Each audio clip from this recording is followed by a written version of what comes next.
नमस्कार। आज हम एक ऐसे विषय को लेकर उपस्थित हैं जो वर्तमान समय में प्रासंगिक है। पृथ्वी 24 घंटे घूमती रहती है और इसके घूमने से हमारा शरीर और शरीर में उपस्थित रसायन भी प्रभावित होते रहते हैं। और रसायन ही नहीं बल्कि दिल, दिमाग, लीवर, आँख सब प्रभावित होते हैं।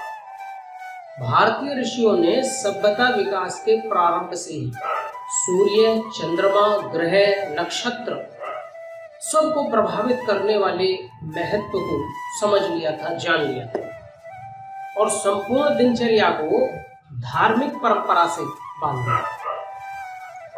यदि उन धार्मिक परंपराओं की दिनचर्या को माने तो हमारा शरीर निरोगी रह सकता।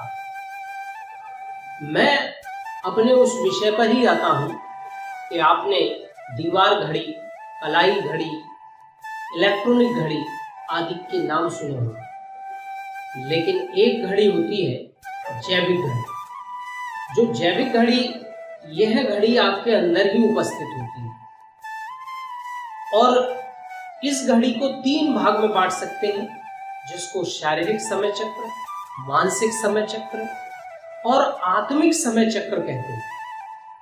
शारीरिक समय चक्र ही जैविक घड़ी है, जिसे बायोलॉजिकल क्लॉक कहते हैं, बायोलॉजिकल रिदम कहते हैं। प्रकृति ने यह घड़ी संपूर्ण पृथ्वी के पेड़ पौधे, जीव जंतु सब पर लागू कर रखी है। लेकिन मनुष्य एक ऐसा जीव है जिसने यह प्रकृति की बायोलॉजिकल क्लॉक को बदल दिया है। उस बदलाव से मनुष्य को बुखार से लेकर कैंसर तक के भयंकर रोग हो गए, प्रतिरोधक क्षमता कम हो गई है। यह घड़ी शरीर के विभिन्न क्रियाकलापों को संचालित करे, अर्थात सूर्य के उदय से लेकर सूर्य के अस्त तक और सूर्यास्त से लेकर सूर्य के उदय तक। इस क्रम में शरीर सोता भी है और जागता भी है।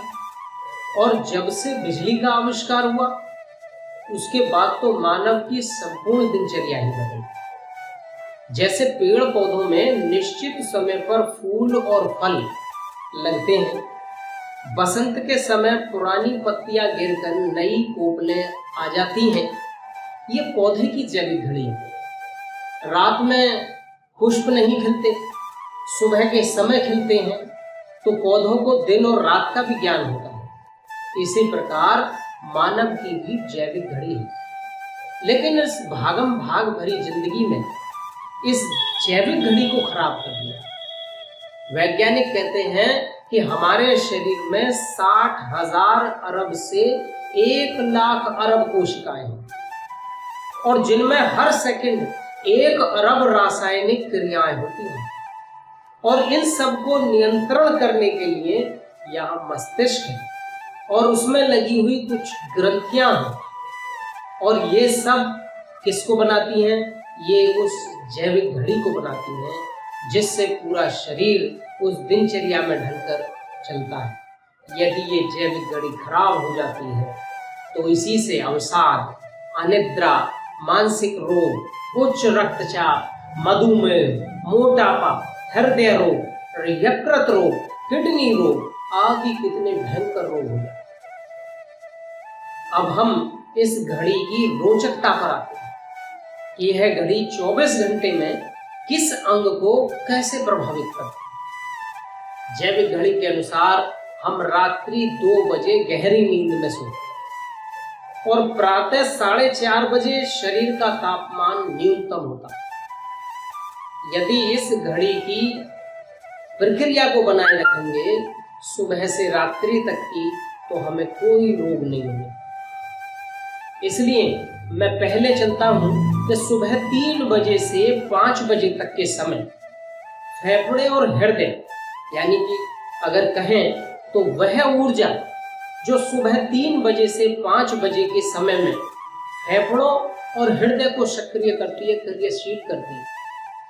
और यदि हम सुबह उठकर गुनगुना पानी पीकर, घूमकर और प्राणायाम करें तो हमें कभी जीवन में श्वास संबंधी और हृदय संबंधी रोग नहीं हो सकते। अगर ध्यान करें तो अस्थमा और हृदय रोगी भी इसी समय के बीच में मृत्यु को प्राप्त होते हैं। दूसरा समय आता है सुबह 5 बजे से 7 बजे के बीच। हमारी बड़ी आंत क्रियाशील होती है, अर्थात ऊर्जा का पुंज बड़ी आंत को सक्रिय करता है। वो समय हमारा मल त्यागने का होता है। जो उस समय सोते रहते हैं वे कब्ज के रोगी हो जाते हैं और पेट के कब्ज 85% रोग को आमंत्रित करते हैं। 15% रोग बाहर से जनित होते हैं। तीसरा समय आता है सुबह 7 बजे से 9 बजे के बीच। तब आमाशय और 9 बजे से 11 बजे के बीच पैंक्रियाज है, स्प्लीन है, ये जागृत होते हैं, क्रियाशील होते हैं और इसी समय पाचक रस सक्रिय होते हैं। इस समय में उठकर भोजन करना चाहिए। और एक बात खास और, मस्तिष्क क्रियाशील होता, विचार शक्ति क्रियाशील होती है, उत्तम विचार शक्ति पैदा होती है। लेकिन इस समय शहरों के अधिकतर बच्चे सोते हैं या नाश्ता करते हैं। अगला पड़ाव आता है दोपहर 1 बजे से 3 बजे के बीच। इस समय हमारी छोटी आंत सक्रिय होती है, जिसमें आहार से प्राप्त पोषक पदार्थ आंत के द्वारा अवशोषित होते हैं। इस समय हमें पानी भी पीना चाहिए, लेकिन सोना नहीं चाहिए। अगला पड़ाव आता है दोपहर 3 बजे से 5 बजे के बीच का। इस समय मूत्राशय सक्रिय हो जाता है। वो ऊर्जा हमारे यूरिनरी ब्लैडर को एक्टिवेट करती है, जिससे कि वर्ज्य पदार्थ शरीर से बाहर निकलते हैं। अगला पड़ाव आता है शाम 5 बजे से 7 बजे के बीच, जिस समय गुर्दे भी एक्टिव होते हैं और हमारी जो ऑक्सीजन है, जो वायु प्रवाह है, वो रुधिर में जो है बहता है। भोजन की क्रिया क्योंकि पूर्ण हो जाती है और इस समय जैविक घड़ी के अनुसार हमें सूर्यास्त से 40 मिनट पूर्व भोजन ग्रहण कर लेना चाहिए। अगला समय का पड़ाव आता है 7 बजे से 9 बजे के बीच का। इस 7 बजे से 9 बजे के बीच में पैंक्रियास और किडनी एक्टिवेट हो जाती है, अर्थात ऊर्जा पुंज हमारे पैंक्रियास पर पहुंच जाता है, किडनी पर पहुंच जाता है। इस समय मस्तिष्क बहुत सक्रिय होता है। हम जो पाठ पढ़ेंगे वो पूर्ण रूप से याद हो जाए। ऐसा कहा जाता है इसी समय मंदिर में दीप जलाकर प्रार्थना करनी चाहिए। अगला पड़ाव आता है रात्रि 9 बजे से 11 बजे के बीच। अब ऊर्जा का वह पुंज शरीर की रक्त वाहिनियों का अर्थात धमनियों को सक्रिय करता है और इस समय ऊर्जा का प्रवाह रीढ़ की हड्डी अर्थात मेरु रज्जु में होता है। और हम कह सकते हैं कि इस समय हमको अधिकतम 11 बजे तक सो जाना चाहिए और इस सोने से शरीर को बहुत लाभ होते हैं। सोते समय ही शरीर के विषैले पदार्थ बनते हैं, जो विषैले पदार्थ अगले दिन सुबह को शरीर से बाहर किए जाते हैं। लेकिन जिनकी दिनचर्या में रात्रि जागना हो जाता है, उनकी ये बायोलॉजिकल क्लॉक बिगड़ जाती है।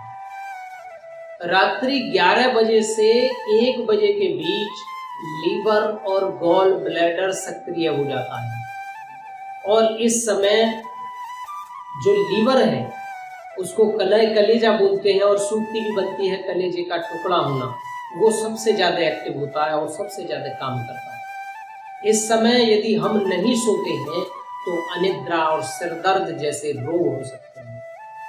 और यदि हम दिनचर्या में जागना आ जाता है तो बुढ़ापे के लक्षण जल्दी प्रदर्शित हो जाते हैं, क्योंकि रात को जगने से पित्त बढ़ जाता है और पित्त भोजन को फिर पचने नहीं देता, कोशिकाओं में बहने लगता है। रात्रि 1 बजे से 3 बजे के बीच में, क्योंकि लीवर ज़्यादा क्रियाशील होता है और इस समय भोजन का सूक्ष्म पाचन होता है और जो शरीर के प्रत्येक कोशिका को मिलने का समय होता है। इसलिए इस बायोलॉजिकल क्लॉक के अनुसार हम यदि अपने शरीर को ढालते हैं तो वो ऊर्जा पुंज हमारे प्रत्येक शरीर के भाग को, शरीर के सिस्टम को क्रियाशील रखता है, कहीं भी शिफ्ट नहीं होने देता।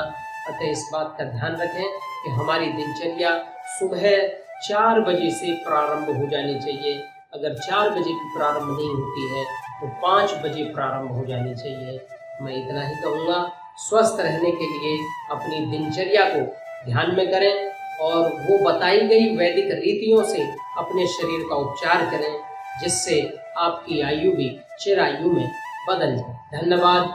जय हिंद, जय भारत।